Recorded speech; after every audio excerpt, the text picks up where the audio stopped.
In step 2, now that you've designed the shape of your input gear, Gearify can compute mating gear shapes with the click of a button. Regardless of your design, your input gear will always be part of a gear family.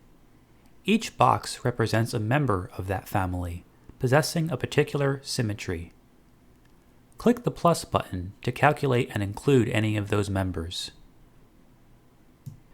Note, for example, there are 2 4-lobe gears I can compute.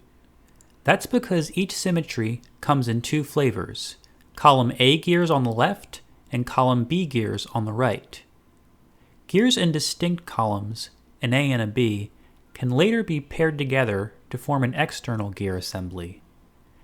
Gears in the same column, 2 A's or 2 B's, can be paired together to form an internal gear assembly. Note you can toggle the eye icon, as I'm doing, to show or hide a gear.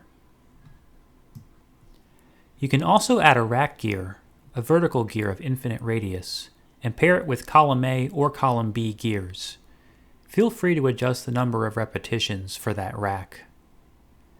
Use the X button to delete a gear, except for your input gear, which cannot be removed.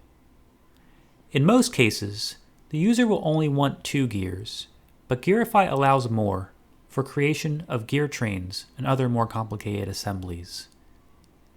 Feel free to adjust the speed and direction of rotation with the slider bar, or uncheck the rotate box to stop the rotation. When you are finished, click Confirm Pitch Curves and click the flashing yellow arrow to proceed.